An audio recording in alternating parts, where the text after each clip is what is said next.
Pinatagay, tumanggi, pinagtataga ng maraming beses. Yan ang masaklap na sinapit ng ama sa kamay ng dalawang suspect noong 1999. 25 taon na lumipas pero mga kuya, FYI, walang expiration date ang hustisya. Nakatakas sa mga suspect na kinilalang sina Danilo Cordete at Alan Lacaba matapos ang krimen. Taong 1999 naganap ang krimen. Inilabas ng Leyte Regional Trial Court ang warrant of arrest taong 2004. 20 taon na po ang lumilipas. At kung inyong makikita, ang hawak ko pong kopya ng warrant of arrest. Typewritten o makinilya pa ho ang ginamit para punan ang mga detalye ng mandamiento de arresto. Isang tip mula sa social media ang nagbigay pag-asa para mahuli ang isa sa mga suspect. Colonel Toktokan, tungkol saan po ang warrant of arrest? Ang warrant of arrest na ito ay na murder case. Yung warrant kasi na yan ay galing pa sa Leyte. Nakita doon sa social media account. May mga palatandaan. Ni-research yung tropa kung nasaan yun. Pinuntahan somewhere sa Bulacan. Kaya naman, agad nang ikinasa ng PNP CIDG Detection and Special Operations Unit ang long overdue ng pag-aresto sa suspect. Subject natin ay si Alex Lacaba, Kapuran, may binibentang kulong-kulong. Siguro haharap yan dahil siya nagbebenta, pera din yun. Kasama ang resibo, bumiyahe papuntang Bulacan ang mga operatiba. Habang binabaybay ang mga daan, isang lalaking nagmamaleko ng isang kolong-kolong ang nakasalubong nila. Teka, parang pamilyar ka, kuya! Sinundan ng mga operatiba ang lalaking nagmamareko nang harangin nila ang lalaking driver.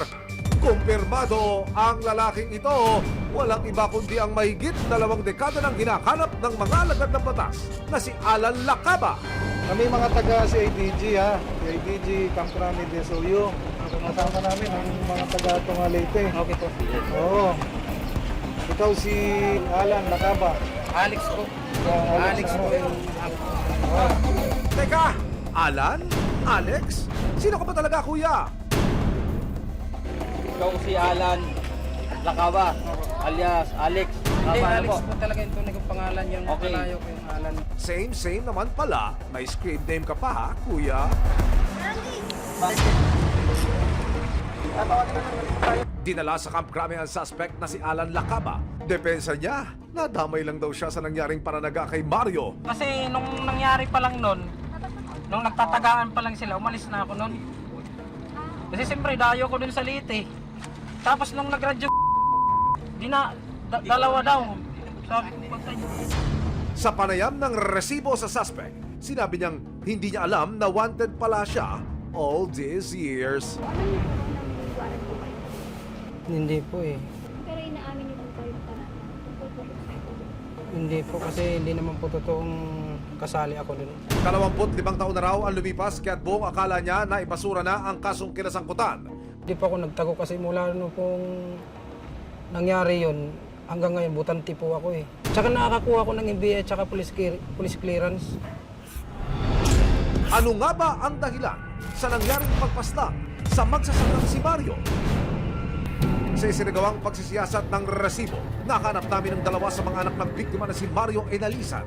Ayon kay Jenna, isang caretaker at magsasaka sa lupain ng kanilang kaanak, ang kanyang namayapang ama. Nasaan yung tatay nyo bago naganap ang krimen hanggang sa maganap yung krimen? Sabi po nung kapatid yung bunso kasi inutusan daw po siya ng tatay ko bumili ng posporo. Magdidilim na daw po. Yung tatay ko naglakad-lakad parang sasalubungin ata siya. Nadaanan yung bahay nung pumatay sa tatay ko, nagiinuman. Tapos tinawag pa nga po yung tatay ko para patagayin. Paano ho pinatay ang inyong ama? Pinagtataga po, ang dami po dito sunod-sunod. Kakaganon siguro yun. Pinalo po nila ng tubo, nagpulta po namin yung tubo. Yun dito sa harapan po ng tubo, para hindi makalayo siguro. Taong 1998 daw na magkaroon ng alitan sa pagitan ng kanyang ama at dalawang magsasaka tungkol sa pamamahala sa koprakan na sinasaka. Ang alam namin, pinag-umpisan din yung sa lupa ng pinsan ng tatay ko na siya nang pinapamahala doon. Matagal na po hindi nagbibigay ng ano doon sa may-ari, ng parang upa. Kaya sila sa barangay, nagharap-harap sila pati yung may-ari. Okay. Tsaka yung nanay, tatay ko. Kasama ang bunsong anak ni Mario na si Bongbong binalikan ng resibo ang lupa sa Tuga, Leyte, kung saan daw nagsimula ang hindi pagkakaunawaan ng dalawang partido.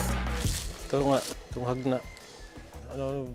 Pag bibigyan pa sila ng pantanim, kulang yung pantanim nila. Pinatawag na ang tagiyan to na nga, hindi rin nabahin. Tapos yung kuwan nila nga, ang maghag na itatay. Tapos pag kuwan, aradoha, iragin patay. Ikinwento rin ni Bongbong sa resibo kung paano pinagtulungan di umano ng dalawang suspect ang kanyang ama noong gabing iyon hanggang sa ito'y mamatay. Hinawakan ko, wala nang buhay. Naghintay na lang ako ng mga pulis. Ilang saglit pa, nakita na lang daw nilang magkakapatid ang kanilang tatay na duguan. Tadtad na mga taga sa buong katawan at tila hinataw pa raw ng kahoy sa binti. Hindi na raw nila malaman kung saan tumakbo at kumaripas sa mga suspect. April 12, 2024, matapos ang napakaraming taon ng paghihintay. Isang lalaki ang namatay ng tagain ng mga kapwa magsasakat. Isang magandang balita ang dumating sa pamilya ni Jenna. Ikaw si Alan.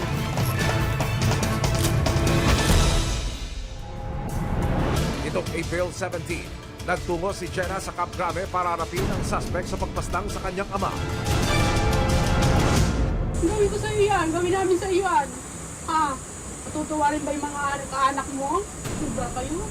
Kaya pala nag-aalias-alias ka ng pangalan kasi ganyan ang gawain mo. Nasaan yung mga kasama mo?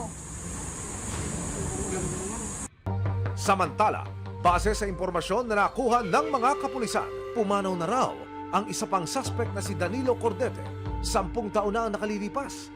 Sa nangyaring pagkakahuli kay Alan Lacaba, nabunutan ng tinik ang pamilya Enalisan.